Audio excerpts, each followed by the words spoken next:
La construction de 150 000 logements sociaux par an, Cécile Duflot a réaffirmé à La Rochelle l'objectif fixé par le gouvernement. La ministre du Logement était invitée à clore l'Assemblée générale de la Fédération nationale des offices HLM.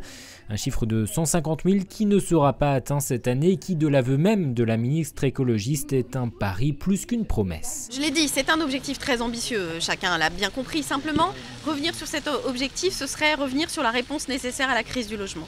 Donc je préfère que nous n'atteignions pas cet objectif, mais qu'il soit toujours le nôtre et que nous mettions tous les moyens pour l'atteindre, plutôt que d'y renoncer.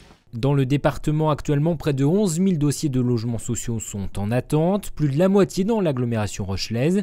Le délai d'attente est de près de 2 ans à La Rochelle. Pourtant, la situation est bloquée. C'est l'État qui autorise la construction de logements en délivrant des agréments par région. Et la Charente-Maritime est le seul département de Poitou-Charentes à être en zone tendue. Il faut par exemple seulement 1 semaine pour obtenir un logement à Niort ou Angoulême.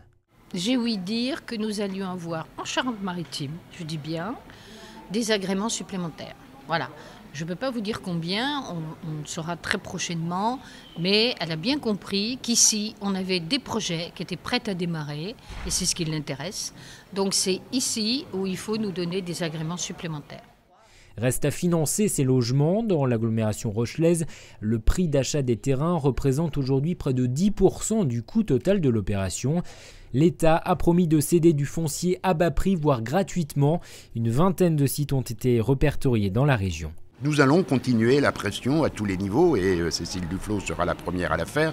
Elle a dit elle-même qu'elle avait, avec Bernard Cazeneuve, le ministre du Budget, réuni l'ensemble des préfets pour continuer la pression et faire en sorte que ce foncier soit effectivement mis à disposition.